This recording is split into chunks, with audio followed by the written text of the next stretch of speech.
thank you for being with us today. I know that you know that my number one priority at the Sheriff's Office is for all of us to protect the community and specifically our children, which are the youngest and the most vulnerable. My detectives are simply the very best, and they've been at work again. Today we're going to talk about child pornographers.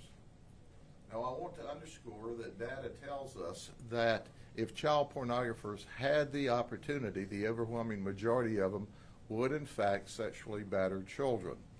So our goal is to get these folks out of circulation, get them arrested for their evil deeds, and what we're going to talk about today, I think you'll agree, is evil deeds before they have the opportunity to victimize children in person. Why do I say that? Because anytime you buy, sell, trade child pornography and view it, then the child who's in that child pornography is re-victimized. I will underscore today that even though we seized 1,276 images of horrible, frightening child pornography, in this particular operation we did not identify any victims that we could rescue. And that's our primary goal. 1,276, that was felony 2 charges. Actually, we had 4 felony 3 for a total of 1,280 criminal felony counts or charges. Now, folks, children have been victimized through video clips and or still photos. And I'm joined today by our state attorney's prosecutor. Brian Haas simply has the best state attorney's office. Brad Copley has prosecuted these cases for years and worked with our folks on the search warrants and the arrest warrants as we targeted these folks who are victimizing children with just the swapping and selling and looking at child porn, but you're going to hear much more in just a minute. All of these people, which is unusual, are from Polk County. They should know better, because we're coming after everyone who does this with a vengeance and will chase you to the ends of the earth. And you've been here in the past when we in fact chased one all the way to Australia. But what you're not going to see today, for good reason, is the screaming and hollering of the children in pain and agony and fear while they're being sexually battered. That's right. My detectives have to see the video clips of the children screaming in pain and fear and agony because of evil monsters that are creating the child porn that these people are swapping and enjoying in their deranged mind. But it's important that we go over these folks because I want you to have a full understanding of just how nasty they are. They're nasty, nasty people. First, let me introduce you to David Sparks. He's 66 years of age. He's retired. He was in customer service, and he's married. He's charged with 350 counts of child porn that we found on a CD. We found that these children that were being sexually battered were between 3 months old and 12 years old on the porn that he had. His wife of 10 years is a retired child protective services worker out of Missouri.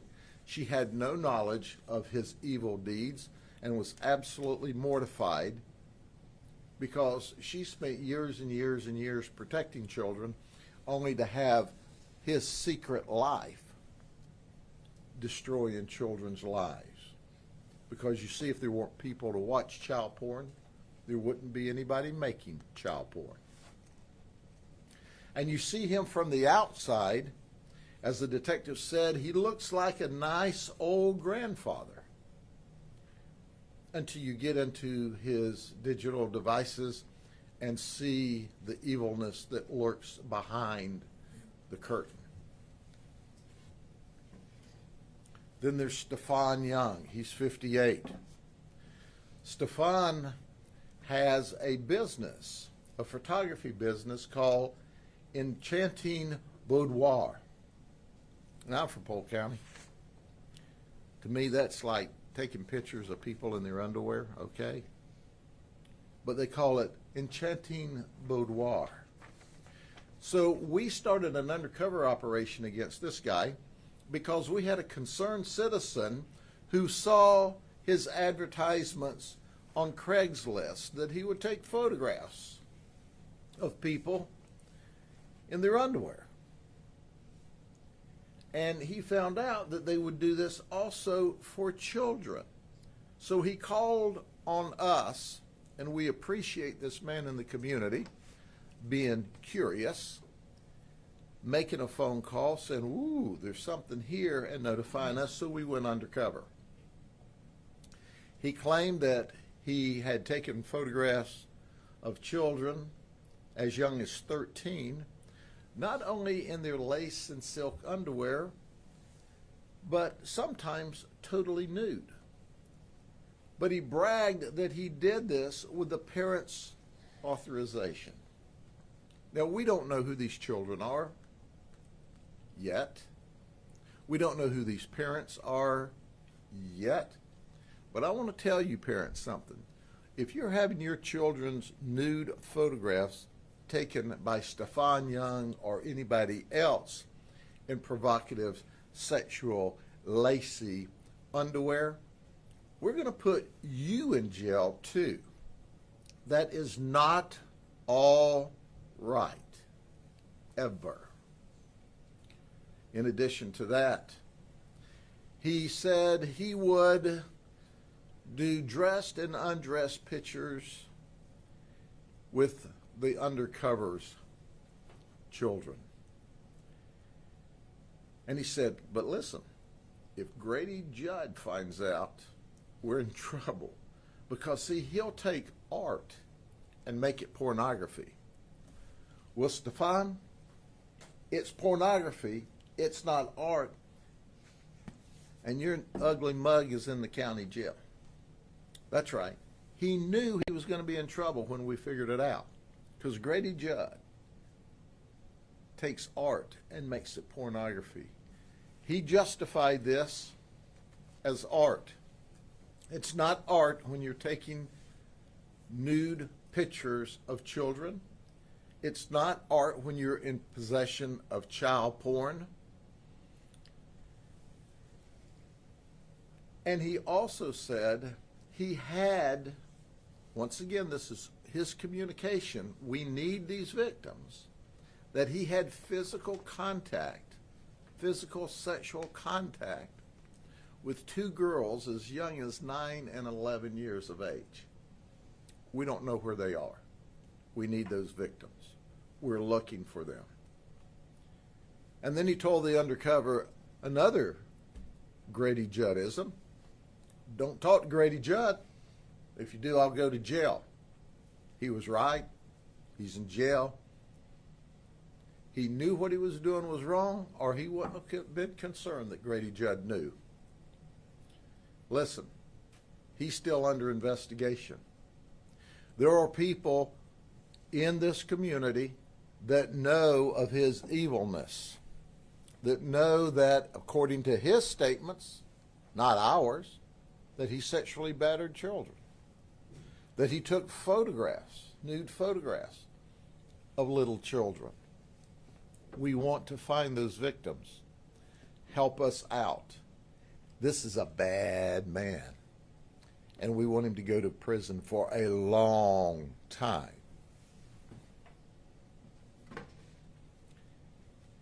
And then there's Paul Val. He's 40, from Davenport. He's married.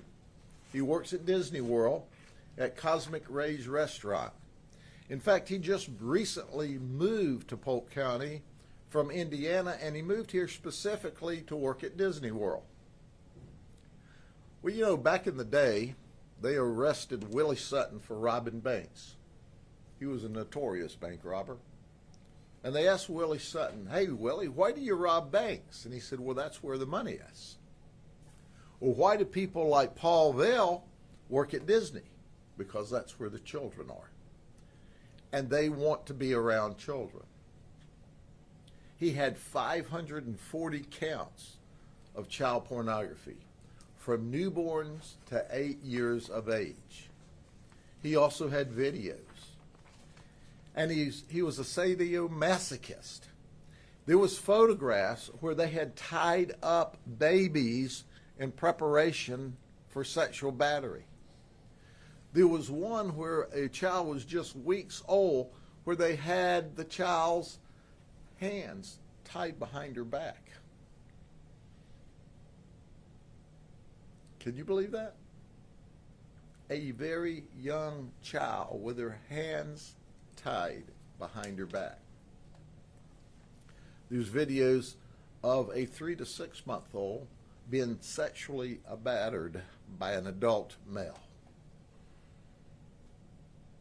His wife asked, she's only been married to him for a year, "Did I marry a monster?" Yes, you did. You married a monster. By the way, when we kicked the door in, he came to the door nude.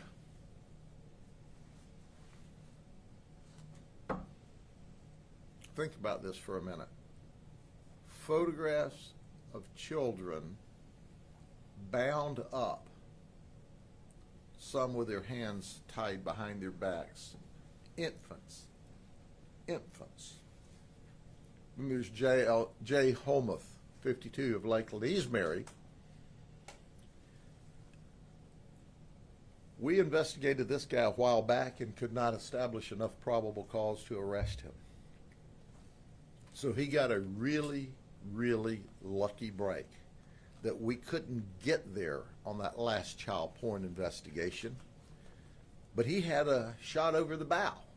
He had a warning. But he went back and he did it again. And we got him this time. You know what this rascal did? What his job was? He worked at the warehouse at Publix making potato salad. Now, I don't know what kind of potato salad it was, but you're safe to eat it now because he's in the jail. And we're not letting that rascal make potato salad in the jail. But that potato salad maker would also watch child porn when he could. He's been married 26 years. He carried micro SD cards in his wallet, maybe so he could drop one in a device and watch, when he was away from home. But he carried micro SD cards in his wallet. If you've ever ordered potato salad and you had a micro SD card in it, return it to us because it's illegal, what he has on it. Shane Osborne, 33, Polk City. He works at Best Buy Warehouse in Polk City as well. He had 200 images of children between the ages of 1 and 13 years of age. He confessed. He said, but it's all a mistake. It's a mistake. I want y'all to know that. Because what I was looking for is bestiality photographs of people having sex with like dogs and horses. I've got a word for that. Nay, that's illegal. Horses don't want to be messed around with, and neither do dogs. They can't testify. But if you'll find any dogs he's been around, we'll give a sex battery test and see if we can figure out enough physical evidence to charge him with that. But that's his excuse. Hey, I didn't mean to download this child porn. 201 counts, and you didn't mean to? It was an accident. You were looking for adults having sex with dogs and horses? Man, you're a messed up individual. Then there's Reed Donaldson. He's 24. He also works at Best Buy, but he works in sales at Posner. He would go by the alias online as Aaron. He had 11 counts of child porn, children between 3 and 9 years of age. We arrested him at work. I don't know if we had to say, excuse me, customer, but he can't sell you a television right now because he's going to jail. But if you'll buy that television from Best Buy and turn it on, you can see his picture on it in a few days. They're all in jail. He's in jail. But William is married too. William Kuvas, 49, from Auburndale. He works for Coca-Cola in Auburndale. He had 67 counts of child porn, but to children between 6 and 10 years of age. I'm sorry, children between 4 and 12 years of age. He had 2 children at home. I underscore, there were no photographs of his children in the child porn, and his wife was horrified. Not only was he looking at child porn that covered the age range of his children, his wife is horrified, and no, his children weren't involved. We've screened them, and that's the first thing we do. The only bright spot in this investigation is apparently, from all indications, that the children weren't involved. Mama, you got time now. He's in jail. You don't want him around your children. Not with that kind of nastiness. Brian Thomas is 39, from Haines City. He's unemployed. He lives with mom and dad. Well, isn't that sweet? You're unemployed. You won't work. You're so sorry you won't work. You won't take care of yourself. Mom and daddy always will be your mom and daddy. They take you in, and the thanks that they get is we search their house with a search warrant because you're in possession of child porn of children between 5 and 7 years of age. Oh, by the way, he liked to play computer games. We saw his gaming computer, and you know, you can talk to children on these gaming computers as well as play games with them and groom them, all while he's living at home with mom and dad. These are all filthy individuals. We're going to do our very best to send them to prison for a very long time. But the investigation against them goes on. All of their devices have not been completely forensically examined. So there will be additional charges filed against these folks. We know that we need on our boudoir guy, or underwear guy as we say in Polk County, we need people to cooperate with us because we know there are victims out there that we're unaware of. We always strive to identify the victims in the photographs, and that investigation will go on as we work with the NCMEC as well. As I close out today, here's a warning to those in the community. We're coming after you. If you're a child predator, if you're involved in child pornography, you are at the top of our list of people to investigate and arrest. You're not going to victimize the children. You're just not going to victimize our children. Any questions? Sheriff, you said the men were from Polk County. Is there, and I know that you're working through to establish who these victims are, do you suspect or believe that any of the children might be from Polk County as well? In this day and age, it is so easy to make child porn. Anybody with a half-decent cell phone can be in the business. So why way back in the day, before and in the beginning of the internet days, child porn was very rare and very difficult to first make and then obtain. It was easier to track where it came from, and most of it, quite frankly, came from overseas. Today, there is a possibility that it occurred here.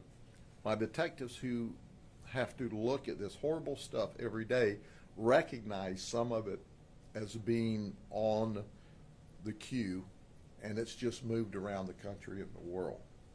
We don't have any specific information right now that any of it was made here, but it's certainly not beyond the realm of possibility. Most of this child porn today is not what we would call professional lighting, professional photography grade child porn. It's somebody at home with a cell phone. Some of it, they go to a little further extent. But it's all horrible, and we always want to find the victims. But even if we find the victims and rescue them, every time that image is downloaded, that baby is reoffended, is re-victimized. And that's what we see is once it's out there, it's out there. And stopping it is remarkably difficult. There's also the dark web. There are evil people on the dark web that we are investigating. We're going after them. It's more difficult. They think they've got it all figured out. But there's people on the dark web that we're not getting to yet that are just as evil as these folks, but maybe more tech savvy. We're investigating them too. Don't relax. Our folks are figuring out new ways and new methods to investigate you every day. Anything else? You mentioned that, I noticed you're bringing out that their occupations. Are you trying to say, too, in looking at them, if you saw them on the street, would the average person say, hey, there's the child predator? Talk a little bit about that. That's important to understand that when we deal with these kinds of very dangerous criminals, they're not traditional criminals. You don't see long criminal histories. What you see is people who have committed crime by hiding the entire life this hidden life. Many of these people have a public life and a secret life. We truly believe the wives whenever they said, we didn't know, because it's not uncommon for them to hide this from everyone. So when you see them on the street, they can look like Joe average citizen, just like the detective said this one guy looked and acted and carried himself like just an old nice grandpa until you saw his secret side. And you saw that he's attracted to infants and that he watches child pornography. And then our research shows us that the majority of these people, given the opportunity, would sexually batter children. And children are being sexually battered all over this nation and across and around this world every day by people just like this. That's why we have to go after them. And it's easier to get the child predators than it is the child pornographers. Because if they're strictly child pornographers, they move a lot of this on the dark web, and it makes it more difficult for us to catch them. Whereas if they're wanting to attract or find children, they have to surface and go to where the children play. So in many respects, it's easier to identify the child predator, the overt child predator, than it is the covert child pornographer. Does that make a guy like Paul, the Disney guy, that much more scary because he was around and working with kids every day? Absolutely. And you must understand, when you go back to some of the origins of the word pedophile, it means child lover. These people love children. In their deranged minds, many of them believe, even though socially it's not acceptable, legally it's illegal, but in their mind, they think loving children is as normal as a normal heterosexual relationship between two consenting adults. Some of them believe that, especially our child predators. Even though they'll tell you, oh, I know it's illegal, I know it's not right. They've got this internal mechanism that triggers, and they'll go after your children. And if you're not all up in your children's business, if you don't know what they're doing online, if you're not monitoring it, if you're giving them space, you can be sure of one thing. The child predators fill in the space that you're giving them. You've got to be all up in your children's business. Okay? Thank you very much.